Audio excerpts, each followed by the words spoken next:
നിങ്ങളുടെ ഇഷ്ട പരമ്പരകൾ എക്സ്ക്ലൂസീവായി സൺ നെക്സ്റ്റ് ആപ്പിലൂടെ തികച്ചും ഫ്രീ ആയി ഇപ്പോഴേ ആപ്പ് ഡൗൺലോഡ് ചെയ്യൂ.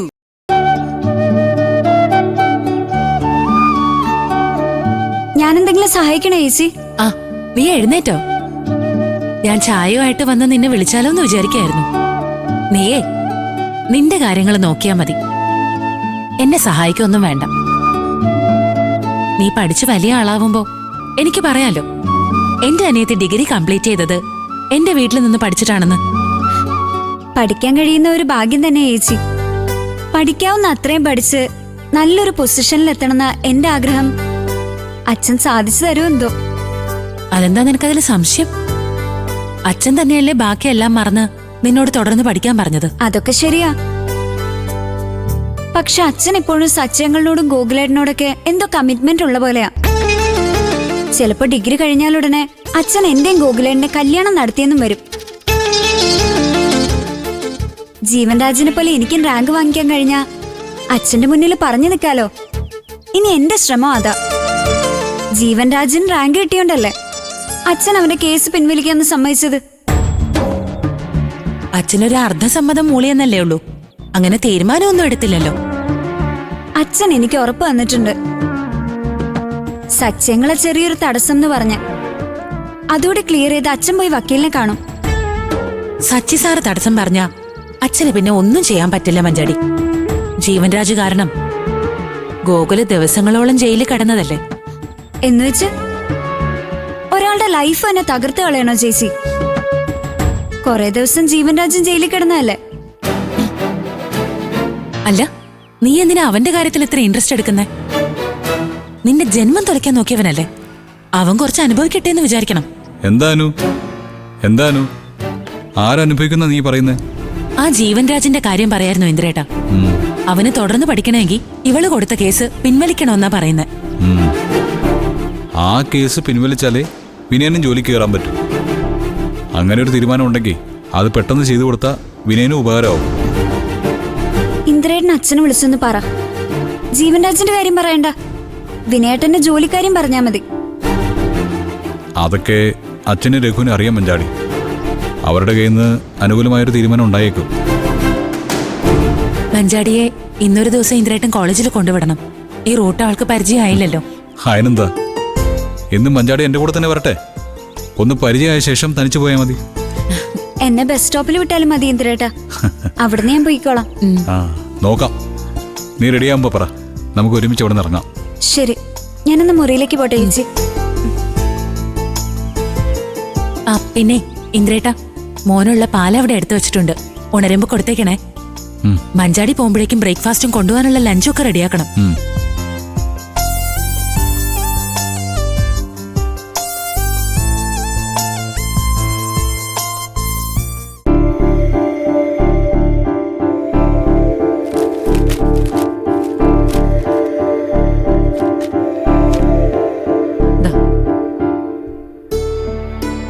അച്ഛൻ രാവിലെ അമ്മാന്റെ വീട്ടിലേക്ക് പോയല്ലേ?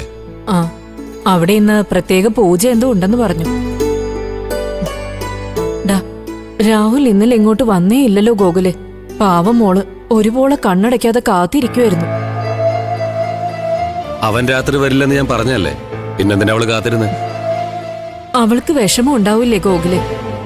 നമ്മളെ കൂടി വിഷമിപ്പിക്കേണ്ടെന്ന് കരുതിയാ ഇന്ദു അത്രയെങ്കിലും പിടിച്ചു നിൽക്കുന്നെ.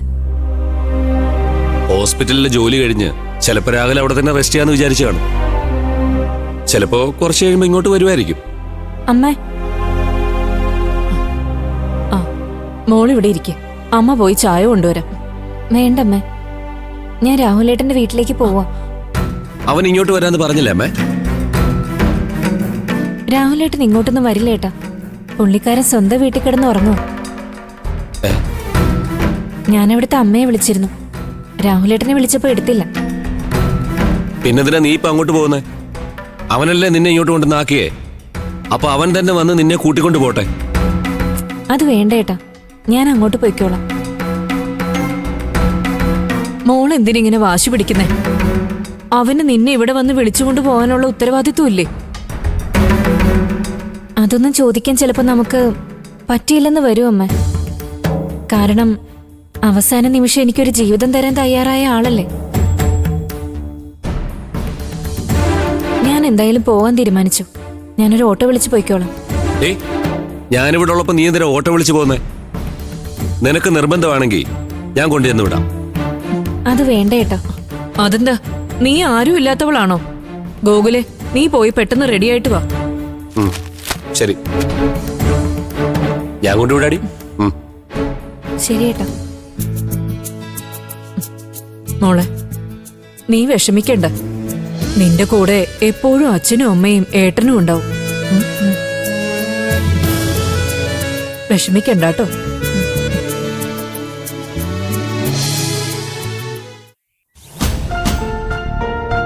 ഒരു കണക്കിന് ഇങ്ങനെയൊക്കെ സംഭവിച്ചത് നല്ലതിനായിരിക്കും സുശീലേ. ഇപ്പോഴാ നിന്റെ കുടുംബത്തിന് ഒരടക്കവും ഒതുക്കവും ഒക്കെ ഉണ്ടായത്. ഇളയ 2 മക്കളും കുടുംബവും ഇവിടെ നിന്റെ കൂടെ. അധികം അകലെ അല്ലാതെ മറ്റൊരു വീട്ടിൽ മൂത്ത മകനും കുടുംബവും. അനുപമയെ നിനക്ക് അത്ര പഥ്യമല്ലാത്തതുകൊണ്ട് അവൾ അല്പം മാറി നിൽക്കുന്നത് തന്നെയാ നിങ്ങൾക്ക് 2 കൂട്ടർക്കും നല്ലത്. നിനക്ക് നിന്റെ പാട്, അവൾക്ക് അവളുടെ പാട്. പണ്ടും അവരിതുപോലെ പാട് നോക്കിയതല്ലേ ഭാനുമ്മേ? എന്നിട്ട് എന്താ ഉണ്ടായേ? എന്താ ഉണ്ടായത്? നീ അവിടെ ചെന്ന് കുത്തിത്തിരിപ്പുണ്ടാക്കി ഇന്ദ്രനെ അനുപമയുടെ ശത്രുവാക്കി. അവസാനം 8 മാസം ഗർഭിണിയായിരിക്കെ അവൻ അവളെ ആ വീട്ടിൽ നിന്ന് ഇറക്കി വിട്ടില്ലേ? ബാക്കിയോടെ പറയണോ ഞാൻ?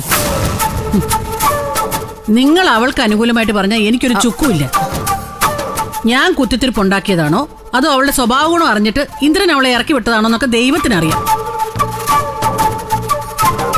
ഞാനിപ്പോ എല്ലാം ദൈവത്തിൽ അർപ്പിച്ചാ ജീവിക്കുന്നത്. അതെന്തായാലും നന്നായി. ദൈവഭയം ഉണ്ടായാലേ ആപത്തൊക്കെ ഒഴിഞ്ഞു പോവുള്ളൂ. അല്ല പിന്നെ.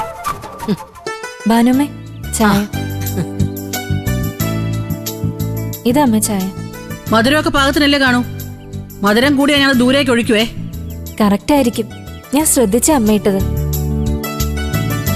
ഭാനുമ്മ ചായയിൽ മധുരം ഇടാറില്ലെന്ന് സോന പറഞ്ഞായിരുന്നു. അതുകൊണ്ട് പഞ്ചസാര ഇടാതെ കൊണ്ടുവന്നെ. അപ്പോ ഭാനുമ്മയുടെ കാര്യം മോള് ശ്രദ്ധിക്കുന്നുണ്ടല്ലേ? മിടുക്കിയ. ഞാൻ കുറച്ചു നാളെ ആയുള്ളൂ മോളെ മധുരം ഇടാത്ത ചായ കുടിക്കാൻ തുടങ്ങിയിട്ട്. അല്ല, പായസവും പ്രഥമനും ഒക്കെ കിട്ടിയാ തട്ടി വിടും കേട്ടോ.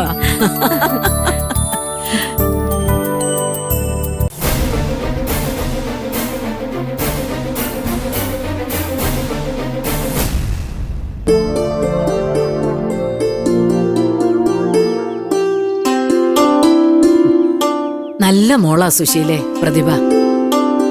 ഇവളെ മരുമകളായി കിട്ടിയതേ നിന്റെ ഭാഗ്യമാന്നേ ഞാൻ പറയൂ. സച്ചി സാറിന്റെ മകളാണെങ്കിൽ ഇതുപോലെ നിനക്ക് ചായ കൊണ്ടുവന്ന് തരുവോ?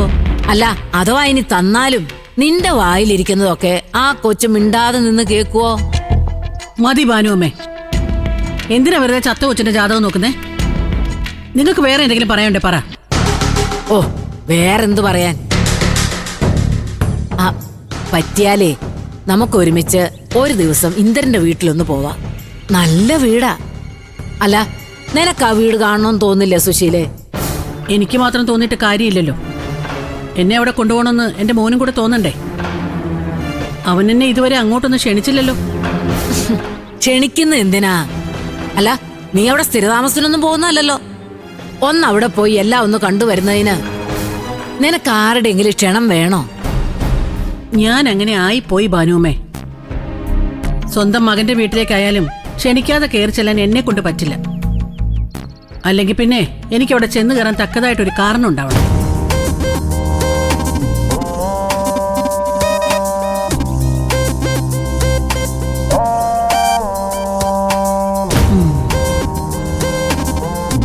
ഒരു കാരണം ഉരുത്തിരിഞ്ഞു വരുന്നുണ്ട്. താമസിക്കാതെ ഞാൻ ഒരു പോക്ക് അവിടെ പോവും. അയ്യോ സുശീലേ, വല്ല കുഴപ്പത്തിനാണെങ്കിൽ നീ അങ്ങോട്ട് പോവല്ലേ. ആ പാവങ്ങൾ അവിടെ സന്തോഷമായിട്ട് ജീവിച്ചു പോവുക. ദേ, എന്നെ കടക്കാരിയാക്കിട്ട് അവരെങ്ങനെ സന്തോഷമായിട്ട് ജീവിക്കണ്ട. സച്ചി മുതലാളിക്ക് കൊടുക്കാനുള്ള 25 ലക്ഷം രൂപ തിരിച്ചു കൊടുത്തിട്ട് മതി ഇന്ദ്രനും അവളും അവിടെ സുഖിച്ച് ജീവിക്കുന്നത്.